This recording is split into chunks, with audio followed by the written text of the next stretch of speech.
हरे कृष्ण। ओम अज्ञानतिमिरान्धस्य ज्ञानाञ्जनशलाकया चक्षुरुन्मीलितं येन तस्मै श्री गुरवे नमः। हरे कृष्णा। श्री हनुमान जी महाराज की जय। आइए आकर चर्चा करते हैं हनुमान चालीसा में से। अगला दोहा इस प्रकार से है। एक्चुअली इससे पहले हमने मंगलाचरण पे चर्चा करी। अभी इसके बाद सबसे पहले जो शुरुआत होती है हनुमान जी की महिमा पे, उसमें आता है जय हनुमान ज्ञान गुण सागर, जय कपीस तिहु लोक उजागर। अभी यहां बात आई है जय हनुमान ज्ञान गुण सागर। हनुमान जी ज्ञान और गुणों के सागर हैं। देखिए, ऐसा कहा जाता है कि एक मूर्ख की पहचान तब तक नहीं होती जब तक वो अपना मुख नहीं खोलता, और इसी प्रकार से एक बुद्धिमान व्यक्ति तब तक उसकी पहचान नहीं होती जब तक वो मुख नहीं खोलता। क्योंकि जैसे ही व्यक्ति मुख खोलता है, अपने मुख से कुछ शब्द बोलता है, उसके शब्दों के द्वारा हमें उसकी चेतना का एहसास होता है कि उसकी चेतना किस स्तर पे है, उसका मैच्योरिटी लेवल क्या है, उसका ज्ञान का स्तर क्या है। बोलते हैं हनुमान जी ऐसे ज्ञान के सागर थे, और उनकी वाणी के द्वारा राम जी ने अंदाजा लगा लिया, राम जी ने इस बात को अच्छे से माप लिया कि कितने ज्ञानी पुरुष हैं हनुमान जी, ज्ञान गुण सागर। और ये बात, इसकी पुष्टि इस पहले दोहे में, जो पहला दोहा आज हम ले रहे हैं, जय हनुमान ज्ञान गुण सागर, इसमें इस बात की पुष्टि हुई है। जब प्रभु रामचंद्र और लक्ष्मण जी हनुमान जी से पहली बार मिले ऋषिमुख पर्वत पे, तो हनुमान जी ने तो मानो कुछ ही शब्दों में राम जी का हृदय जीत लिया पूर्ण रूप से। बोले अभी कुछ ही शब्द हनुमान जी के मुख से सुने थे, राम जी ने लक्ष्मण जी को खींच के एक तरफ ले गए और बोलने लगे कि इस व्यक्ति की क्या महिमा है, कौन है ये व्यक्ति, क्या महिमा है, मैं इसकी वाणी से समझ रहा हूं। राम जी लक्ष्मण जी से कहने लगे कि हनुमान जी तो ज्ञान और गुणों के सागर हैं, इस बात का अंदाजा मैंने अच्छे से लगा लिया। बोले इनकी वाणी से मैं ये कह सकता हूं कि आज तक मैं ऐसे व्यक्ति से नहीं मिला जो कि ऐसा वाक्य में कुशल हो, ऐसा वाक्य कुशल है। उन्होंने शब्दों को इतनी जादूगरी से, इतने मिठास से, इतनी चतुराई से शब्दों को आपस में जोड़ा है और प्रस्तुत किया है, पूरा मंत्र मुग्ध कर लिया। इस बात से राम जी ने अंदाजा लगाया कि जरूर हनुमान जी ने काफी समय, अच्छे से क्वालिटी समय दिया रहेगा शास्त्रों का अध्ययन करने के लिए। तो समय क्वालिटी दिया है, क्वालिटी शास्त्रों को पढ़ा है, और क्वालिटी शिक्षक के अंडर पढ़ा है। तो शिक्षक उत्तम है, शास्त्र उत्तम है, और समय भी अच्छे से उत्तम तरीके से पढ़ाई की है। मतलब शिष्य का शिष्यत्व, जो उसका डिसिप्लिन है, शिष्टाचार है, वो भी उत्तम है। बोले इनकी जो वाणी है, उसकी जो क्वालिटी है, वो दर्शा रही है इनकी विद्या की क्वालिटी को। The quality of speech is reflecting the quality of his education. बोलते हैं हनुमान जी की स्पीच में इतनी उत्तम स्पीच थी कि राम जी उसमें एक भी त्रुटि नहीं ढूंढ पाए, ना तो उनकी वाणी में, ना तो उनकी बॉडी लैंग्वेज में। और हमारी जो बॉडी लैंग्वेज होती है वो हमारी वाणी का ही एक एक्सटेंशन होता है। तो ना तो उनके शब्दों में, वाणी में, और ना बॉडी लैंग्वेज में कोई त्रुटि ढूंढ पाए। तो बोले क्वालिटी शिक्षक हैं, क्वालिटी इन्होंने अच्छे से विद्या, विद्या जो उच्च क्वालिटी विद्या है, और प्लस इन्होंने उच्च क्वालिटी से, उत्तम तरीके से समय दिया है, और कोई भी त्रुटि नहीं है। फिर राम जी वर्णन करने लगे कि उनका वो क्या समझे हैं हनुमान जी के बारे में। बोले पहली बात तो मैं ये कह सकता हूं कि राम जी का वेदों के ऊपर पूर्ण रूप से मास्टरी है, एक्सपर्टीज, दक्षता है। क्यों? क्योंकि उनके संवाद करने का जो तरीका है, उससे वो बात समझ रही है different patterns of communication and self expression. कैसे वो अपने आप को एक्सप्रेस कर रहे हैं, समझ रहा है। चारों वेद अच्छे से पढ़े हैं, फिर उसका विभाजन करके बताते हैं। बोले अथर्ववेद, अच्छे से पढ़ा है, क्योंकि अथर्ववेद पढ़ा है, इसीलिए तो बहुत ही नैसर्गिक स्वाभाविक रूप से इनके अंदर विनम्रता है। There is natural humility in his personality. वो उनके शब्दों में, उनके इशारों में, उनके हाव भाव में दिख रही है वो नम्रता।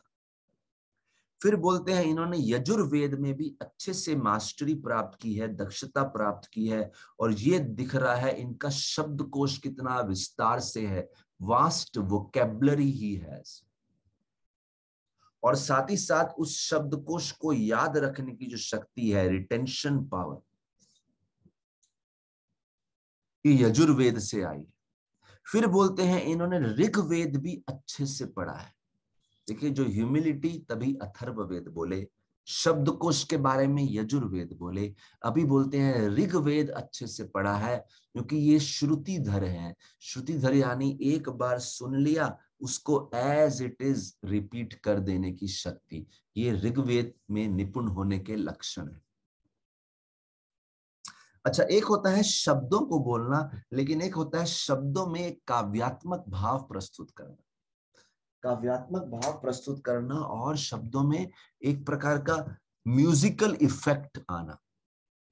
बोले इन्होंने सामवेद अच्छे से पढ़ा है, क्योंकि इनकी वाणी में एक नेचुरल मेलोडी है, एक काव्यात्मक, एक म्यूजिकल संगीतमय भाव है, चाम है, मंत्रमुग्ध करने की शक्ति है।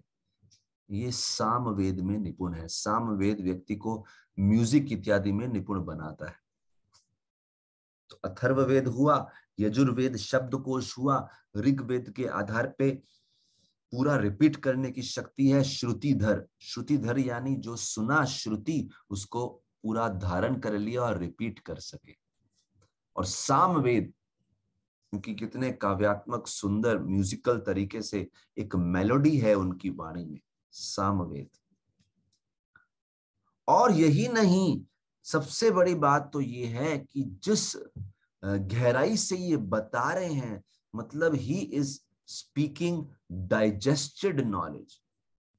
केवल ऊपरी तरीके से नहीं बता रहे, ये भी बहुत जरूरी है।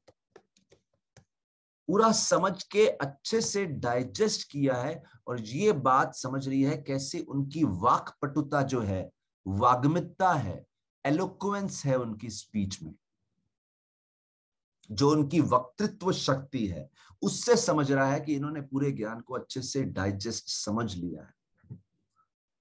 और ये सब बोलने के बाद राम जी बोलते हैं कि जरूर हनुमान जी का व्याकरण बहुत अच्छा है, उनका मीमांस बहुत अच्छा है, क्योंकि वो वाक्य बनाने में कुछ त्रुटि नहीं करते।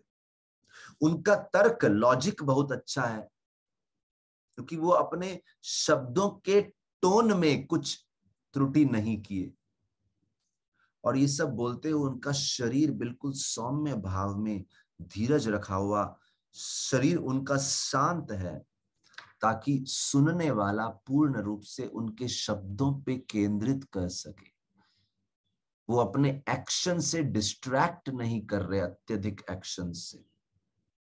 और वो बोलते हैं कि ये भी जानते हैं हनुमान जी की कौन सा शब्द पैलेट से निकलता है, कौन सा शब्द गले से निकलता है, कौन सा शब्द स्टमक से निकलता है, और कौन सा शब्द में नाक से ध्वनि निकलती है। इस प्रकार से अलग अलग प्रकार के शब्द होते हैं, और उस अलग अलग प्रकार के शब्दों से अलग अलग भावनाएं उत्पन्न होती है, इमोशंस उत्पन्न होते हैं, जिसका एक स्पेसिफिक इफेक्ट होता है श्रोताओं पे।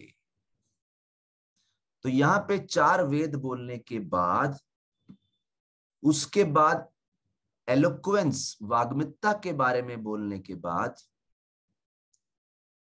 वाक्तृत्व शक्ति के बारे में बोलने, कैसे वो डाइजेस्टेड नॉलेज बोल रहे हैं, फिर व्याकरण के बारे में बोले, फिर कैसे वाक्य बनाने में कोई त्रुटि नहीं की है, फिर उसके बाद शब्दों के टोन में कुछ त्रुटि नहीं की, मतलब तर्क में निपुण है, और साथ ही साथ उनका शरीर श्रोता को डिस्ट्रैक्ट नहीं कर रहा अनेक दूसरे कार्यों से, तो उसमें भी बहुत निपुण है, और अलग अलग प्रकार की ध्वनि उपस्थित करने में निपुण है, जिससे अलग अलग प्रकार की भावनाएं प्रस्तुत होती है।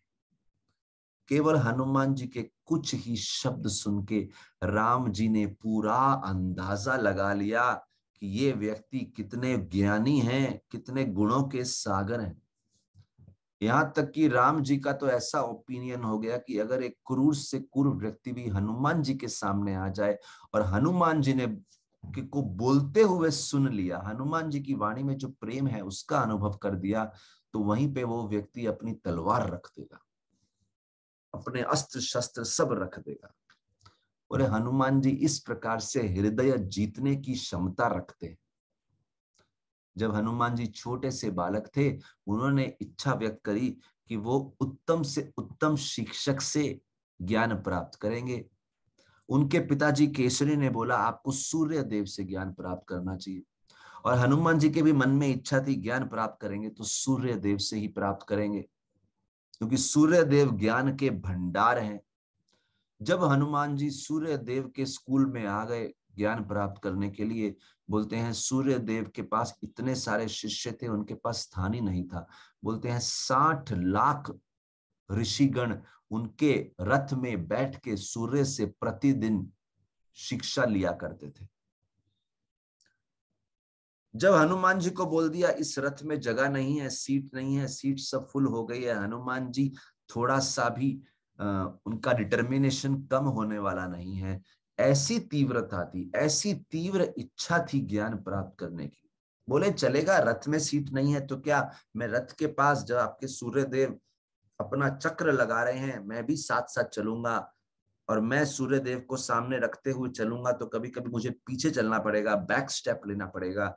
वो बैक स्टेप लेते हुए हनुमान जी ने इतनी निपुणता से सूर्य देव से ज्ञान प्राप्त किया, सब कुछ बहुत जल्दी सीख गए। इतना उत्साह था, सूर्य देव ने भी परमिशन दे दिया। जब किसी को इतना उत्साह है सीखने का, क्यों उसको मना करना है।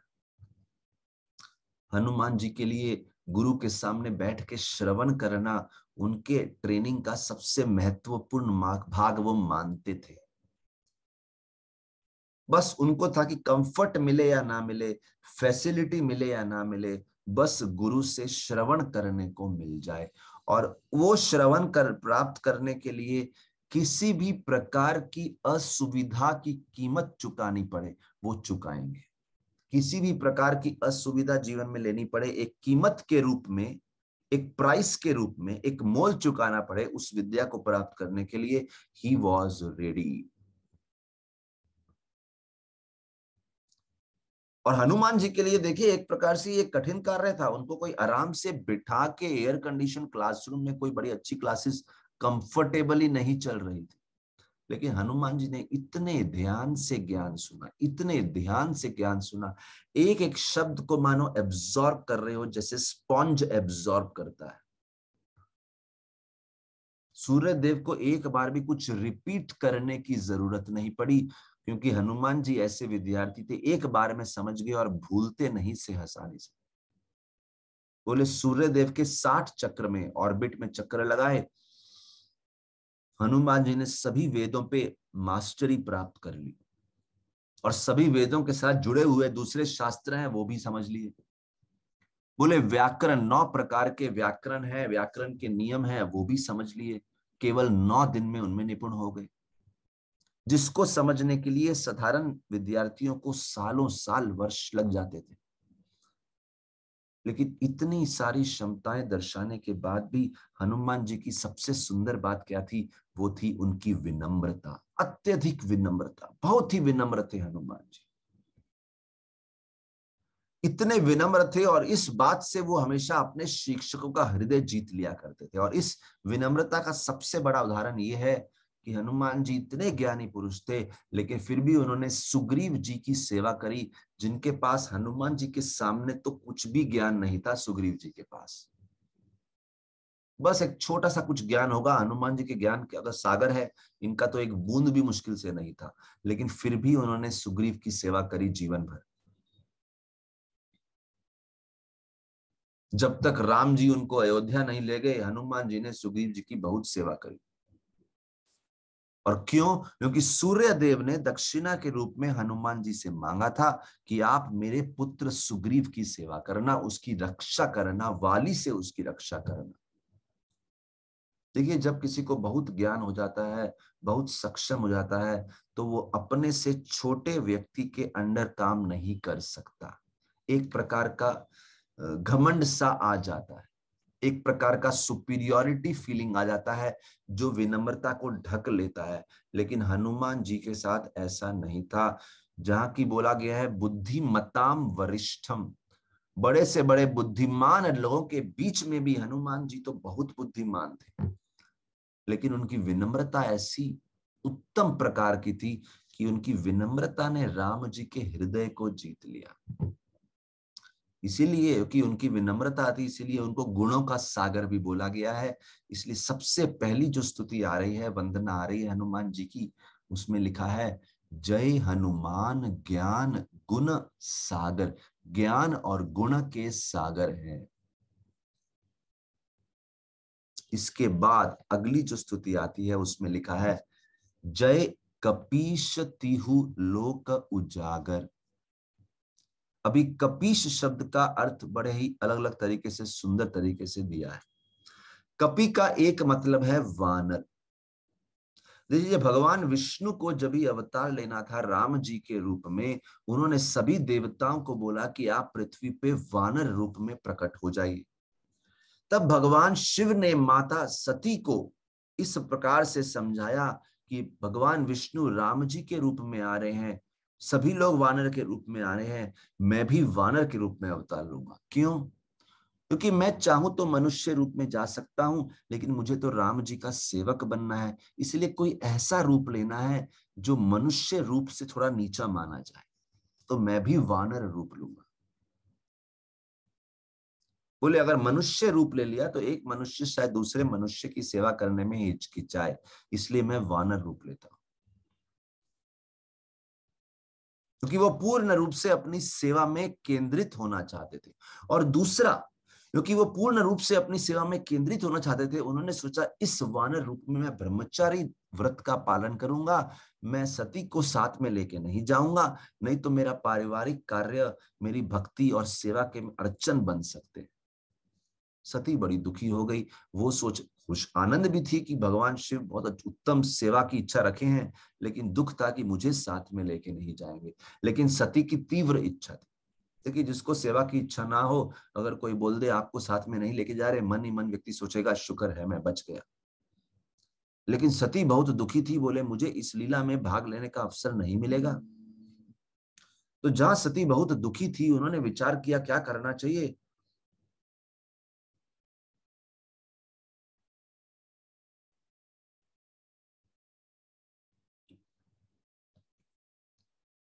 विचार करने लगे क्या करना चाहिए इस बारे में सती जी। लेकिन तीव्रता बहुत थी, क्योंकि तीव्रता थी सेवा की इच्छा की, उस लीला में भाग लेने की। उनको भी आइडिया आया।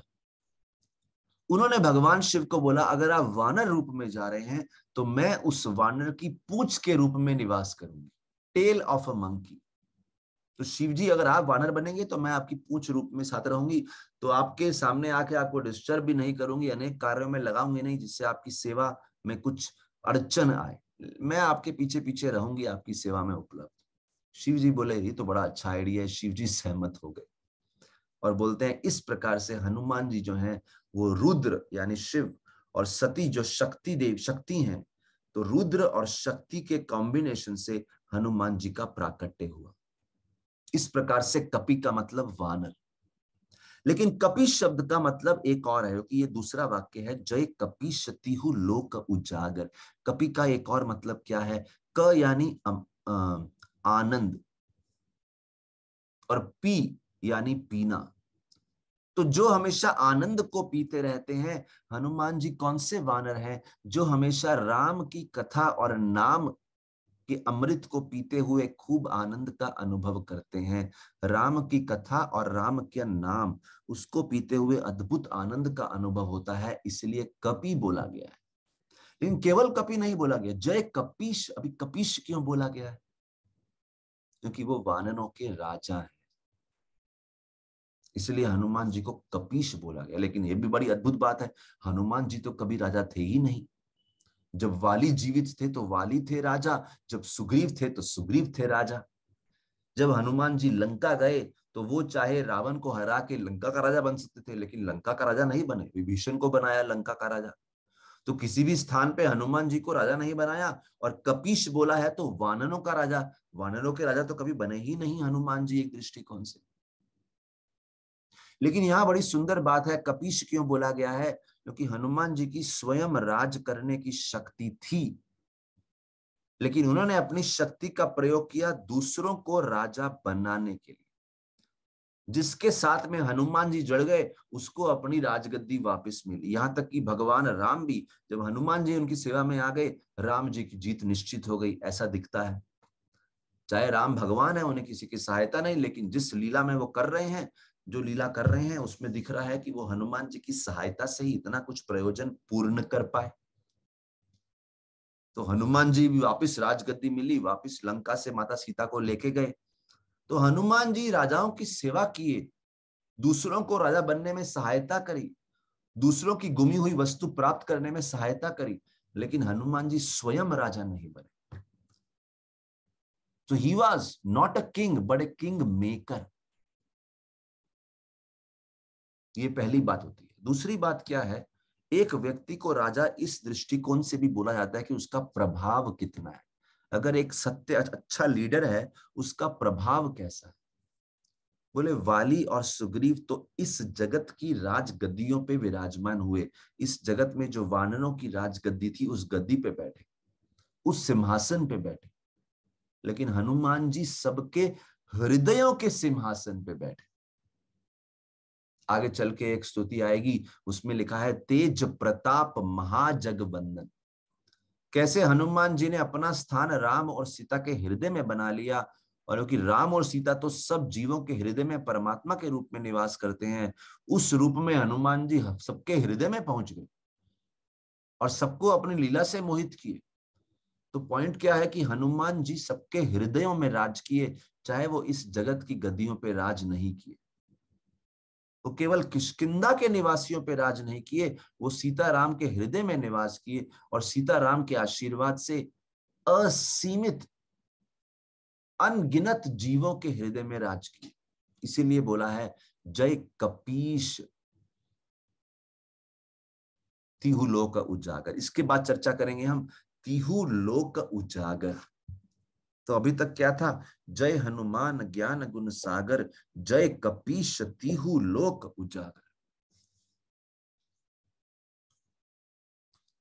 अगला कुछ इस प्रकार से है, जो तिहु लोक उजागर के बारे में लीला बताई गई है। बोले पूरा का पूरा ब्रह्मांड कांप रहा था।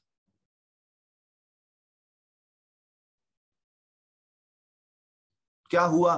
बोले ब्रह्मा जी जो कि एक कमल के ऊपर बैठे हुए थे, विराजमान रहते हैं, उन्होंने अपने नेत्र खोले। हमेशा वो ध्यान में रहते हैं ब्रह्मा जी। उन्होंने अपने नेत्र खोले और अभी हुआ क्या, पूरा यूनिवर्स, पूरा ब्रह्मांड कांपने लगा। ब्रह्मा जी ने आंख खोला, ब्रह्मा जी के हाथ में एक कमंडलू था, वो कमंडलू उनके हाथ से छूट गया। और बोलते हैं उस कमंडलू में भविष्य में होने वाली सारी शक्तियां, सारे किस्से, सारे प्रसंग कैद थे।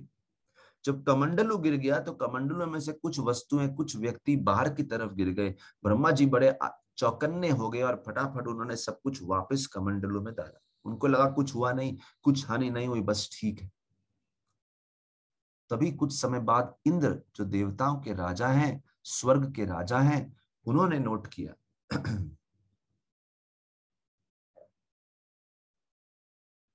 इंद्र ने क्या नोट किया? इंद्र ने नोट किया कि पूरे के पूरे 2 आकाश गंगा, 2 गैलेक्सीज ब्रह्मांड में से मिसिंग है। वो विष्णु जी के पास आए और विष्णु जी को लेके वो ब्रह्मा जी के पास आए। ब्रह्मा जी से पूछा ये क्या चक्कर है, आकाश में से कुछ तारे, कुछ गैलेक्सी मिसिंग है। ब्रह्मा जी ने बोला मेरे हाथ से ये कमंडलू गिर गया था और काफी सारे फ्यूचर इवेंट्स जो होने वाले थे वो इस कमंडलू में से बाहर गिर गए थे। देखिए ये दैवी शक्तियां हैं, आजकल हम इन बातों को समझ नहीं सकते, लेकिन यहाँ पे बताया है कि किस प्रकार से ऐसा हुआ। और भगवान विष्णु ने ब्रह्मा जी को रिक्वेस्ट किया, अरे आपने सब कुछ वापस तो डाल दिया, जरा देखिए, मुझे लगता है कुछ तो वहां से मिसिंग। और जब ब्रह्मा जी देख रहे थे कमंडलू में, उन्होंने देखा एक राक्षस है जिसका नाम है कालंत। और वो उसके अंदर नहीं है। और इस कालंत के पास, कालंत का जन्म होना था ब्रह्मा जी के जीवन के अंत में, जब ब्रह्मा जी का अंतिम पड़ाव था उनके जीवन का, तब कालंत का जन्म होना चाहिए। और उस समय बोलते हैं काफी साल बाकी थे, लेकिन कालंत का जन्म उसी समय हो गया। और कालंत के पास शक्ति थी, वो चाहे तो पूरे के पूरे गैलेक्सी को, पूरे के पूरे यूनिवर्स को, प्लैनेट्स को, स्टार्स को खा सकता था। आदित्य, अरुण देव, सूर्य देव, अनेक दिव्य रथों को खा सकता था, इंद्र के रथ, सूर्य के रथ को खा सकता था। वो समझ गए अगर कालंत इस कमंडलू से निकल के गलत समय पे छूट गया है तो इससे तो बहुत बड़ा संकट आ सकता है। भगवान विष्णु और ब्रह्मा जी सोचने लगे क्या करा जाए। तभी और भगवान शिव उस समय अपने ध्यान में बैठे थे, उनको भी डिस्टर्ब करना उचित नहीं था। तो तब भगवान विष्णु ने बोला चलो ये कार्य हम हनुमान जी को देते हैं, क्योंकि हनुमान जी एक व्यक्ति हैं, बहुत ही चतुर हैं, बहुत बुद्धिमान है, उनको मालूम है किस प्रकार से इस समस्या से बाहर निकलना चाहिए। भगवान विष्णु वहां से गए हनुमान जी से मिलने के लिए। हनुमान जी उस समय अपनी युवा अवस्था में थे, ही वॉज लाइक किशोर अवस्था, एडोलेसेंट। जब वो अपनी किशोर अवस्था में थे उन दिनों विष्णु भगवान आए, बोले इस प्रकार से कालंत राक्षस छूट गया है और इतनी बड़ी संकट आ गया है, कृपया कुछ कीजिए। हनुमान जी इतने अच्छे दास हैं, भगवान को जब चाहिए कौन है मेरे दासों में जो ये काम कर सकता है, उन्होंने हनुमान जी का स्मरण किया। जब वो हनुमान जी के पास आए, हनुमान जी ध्यान लगाए थे राम जी के ऊपर, लेकिन इमरजेंसी था, समस्या बड़ी कठिन थी। बोलते हैं कालंत ने तो काल चक्र को भी खा गया था। हनुमान जी सीधा आ गए काल चक्र के साथ, कालंत के पास। कहीं सारे किस्से हुए, कहीं प्रकार का युद्ध हुआ, बहुत समस्या हुई। किसी प्रकार से तो उस युद्ध में उन्होंने कालंत को अच्छा दंड दिया और कालंत के मुख से जो वो अनेक प्रकार के प्लैनेट्स, गैलेक्सी, यहां तक कि सूर्य देव को भी खा गया था, वो उन्होंने उनके मुख से निकाला, उसको दंड देके।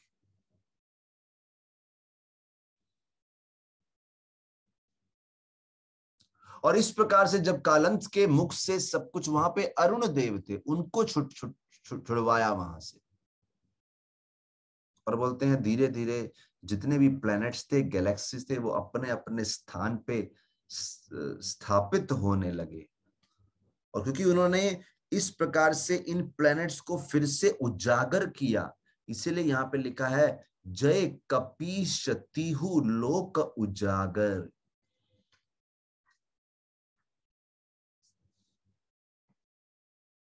इसलिए ये बहुत सुंदर वाक्य दिया है, तीहु लोक उजागर।